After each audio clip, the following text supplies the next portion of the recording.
Hey everybody, welcome to Always Bored Never Boring. As Christmas approaches, there will be a lot of people looking for games to play with friends and family. Only recently I made a video talking about all the fun games I played at a recent Christmas party. However, Christmas isn't like that for everybody. Some people don't have big families, or they don't have families who play games. Some people will be left behind while their game groups fly home for the holidays. For those people, Christmas is a much lonelier time and it can be tough. Thankfully, we live in a world where there is an abundance of solo games, and while I would never suggest that playing a solo game is going to cure all the problems someone who is alone at Christmas may face, such games do provide an amazing way to continue engaging with a much loved hobby at a time when it might not be so easy. For that reason, today I'm going to look at a few dungeon crawlers, fantasy and sci-fi adventure games from my own collection, and I'm going to share why I think they are good choices for playing solo. But before we get into that, a few words on my selection process. 1. I play a lot of games solo that aren't really intended for solo play. I'm quite happy to play a skirmish miniatures game, for example, controlling both sides, but for this video I am discounting any games that are not designed with the option of solo or cooperative play. 2. I don't tend to use homebrews and house rules. If someone has designed unofficial solo rules for a game that are available online somewhere, that's great, but that game won't make this list. 3. The ease in which you can play solo is a factor. I was recently sent a copy of Jewels of the Lion, which I will be talking about in the new year. It is a fully co-op game and therefore can be played solo. However, when playing solo you must control at least 2 characters, and considering the card systems in play, I feel this isn't quite as easy as playing multiple characters in a game like Shadows of Brimstone. For me, the Gloomhaven system leans more towards being a group experience. 4. I'm not putting HeroQuest on the list, although I know you're all expecting me to. With the introduction of the companion app for Avalon Hill's new edition of the game, it is possible to play HeroQuest cooperatively or solo. However, I am not a big fan of using apps in general, and while I think the app is a fantastic addition to the game, I don't think it's quite there yet as a compelling enough opponent to make HeroQuest a game I would recommend to someone primarily for solo play. It really feels so much stronger as a team game with a real player taking on the role of Zargon. Additionally, there are still many territories where the app isn't available. And 5. All the selections I am making are from my own collection of games. That means I am not necessarily saying these are the best solo games ever, only that they are good choices from what I have lining my shelves. With all that out of the way, let's begin. Number 1. Shadows of Brimstone. Shadows of Brimstone is a new addition to my collection, but I have been enjoying it a lot. It's an excellent game to play with a group, but it also has a lot going for it as a solo experience, with one caveat I will get to shortly. First off, it has a very straightforward streamlined rule set with a central game loop that is easy to internalise and play through. I find that when you are playing alone, it really helps to have simple rules because you don't have anyone else at the table to point out things you have overlooked or done wrong. That simplicity extends to the characters too. Although they have special abilities and will acquire special items on their adventures, they are very easy to work with. Special rules aren't overly complicated, and you don't have to deal with hands of cards or anything like that. You simply roll for movement, make the move, and then choose an action. As such, you can easily run 3 or 4 characters by yourself without feeling like you are getting too bogged down. However, if that does feel like too much work, the game does cater for playing with fewer heroes. Mechanisms are in place for using 1 to 6 characters, so if you want to, you can play true solo with only a single hero facing the Eldritch Horrors. The one caveat I have about recommending this game for solo play is that as a campaign progresses it gets messier. As more and more abilities, equipment and mutations are piled onto your characters, it gets trickier to keep track of it all, and you are more likely to forget minor rules. Number 2. Castle Ravenloft. I've selected Castle Ravenloft as it's my favourite iteration of the Dungeons & Dragons adventure game system, but any game from the system could fit this space on the list almost as well, because I reckon this is one of the best solo dungeon crawling systems on the market. The rules are super streamlined, the core game loop is so simple it's almost impossible to get wrong, and you can move through turns at a rapid pace. It's also a challenging puzzle. The game is fully cooperative, accommodating from 1 to 5 players, and the adventures are basically self-scaling, with the challenge increasing proportionally for each extra hero that sets foot in the dungeon, without the need to make changes to how you set up or play the game. This kind of auto-scaling is really rather clever, and a part of the design that I am not sure gets enough credit. Castle Ravenloft includes 2 scenarios that are specifically intended for just one hero, so you can play true solo, but as with Shadows of Brimstone, the characters are so simple and easy to use, it's not that difficult to control 2 at once.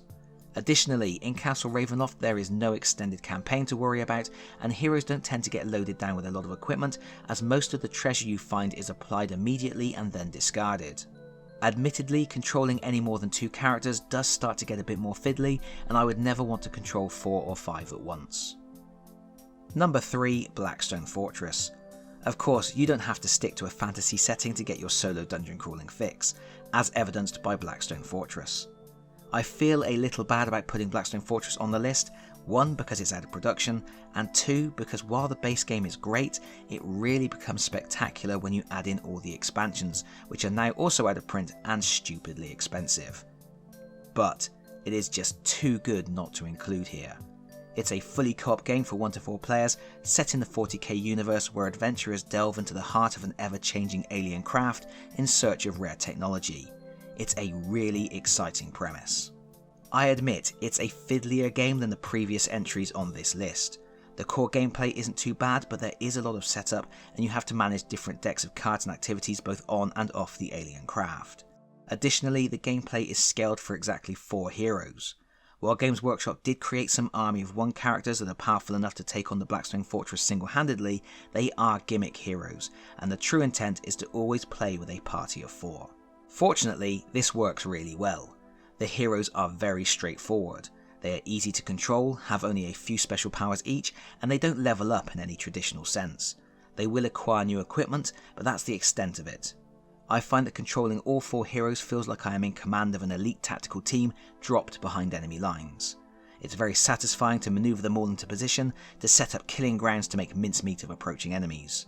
For me personally, it loses a lot of what makes it special if you try to play with smaller teams, even though I have successfully played the game with just 3 characters before. If you have ever seen my review of Cursed City, you will know that I said Cursed City is the better game.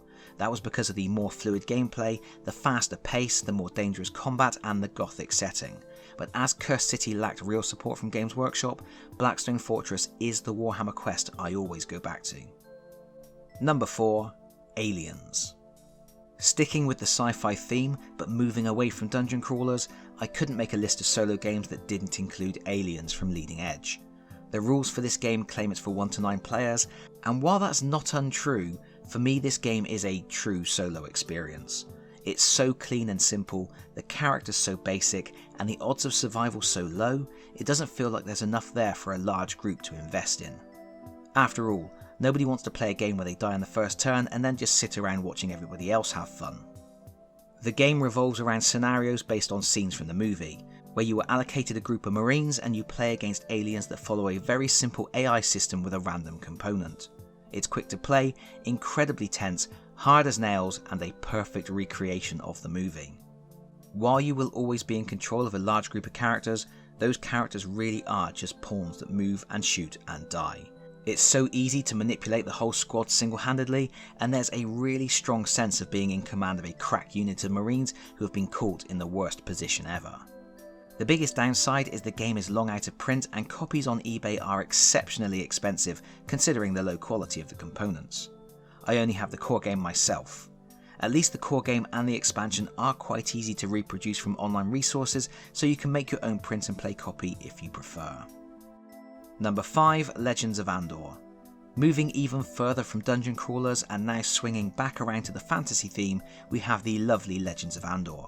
I think this is a great solo experience, because while it is all dressed up like an overland fantasy adventure game, which would normally entail exploring, having adventures, and building up your character with magical items, here you are presented with a puzzle, and the heart of the gameplay is finding the most efficient way to complete the challenges you are presented with. Really, it's a resource management game. You have so many hours of daylight, and each hour allows you to perform an action like moving or fighting. Additionally, most of the equipment you can acquire has a limited number of uses. It all adds up to a very tense game where every adventure is balanced on a knife edge and you never feel like you are going to win until you win. The game accommodates up to 4 players, each controlling 1 hero, but what makes it good for solo play is, because it's effectively a huge puzzle, all the heroes feel like moving parts of that puzzle. it's very easy to sink into the experience and spend a thoughtful afternoon plotting out the moves each character will make. This is made even easier because each hero has only one simple special ability and there is only a limited range of items you can find, so it's all very manageable for one person. However, if you really don't want to use 4 heroes, the game does have scaling mechanisms in place that will let you drop the number of heroes down to 2. Because 2 is the minimum number of heroes the game is balanced to handle, the rules do say this technically is a game for 2 to 4 players, and that means I guess it's a bit of a cheat putting it on this list, but I think this is such an easy game to play solo, even with 4 heroes, it wouldn't have been right not to include it. Number 6, Horrified. And now for something completely different. Anyone who follows my channel will know I am a huge Horrified fan. I've talked about it so much, I don't really need to go into detail here. It is a full co-op game advertised as being for 1 to 5 players, and it has such streamlined rules it's incredibly easy to play the game solo, operating 2 or 3 characters. Much like Legends of Andor, it's a puzzle game, where you have to collect and distribute tokens while making the most efficient use of your limited actions each turn. If you want to play true solo, controlling just one character, there are rules for that. You just remove one of the character classes that has a cooperative special ability, remove a couple of perk cards, and start the game with the threat level already at 3 to add some extra pressure. But personally, I prefer playing with 2 characters at once. Of course, Horrified is also a great choice because there are a range of flavours available. At the moment you can get Universal Studio monsters, American monsters, or Greek monsters. And number 7, Dark Souls. I know a lot of people have issues with Dark Souls, but it's one of my favourite games of all time, and part of the reason is because not only does it play well with small groups, it also plays superbly solo. Once again, this is a game that feels more like a puzzle than a dungeon crawling adventure. It's all about positioning, pushing your luck, learning enemy movements, and playing tactically with a finite number of resources. It's designed for up to 4 players, but I will often play solo controlling 2 characters. There are rules for playing with just a single character, but I feel part of the fun of the game is the cool interplay between the heroes as they wheel around each other. And because the heroes aren't overly complicated, I think it's pretty easy to manage 2 at the same time. Once you start controlling 3 or 4 at once, it does get a bit much though.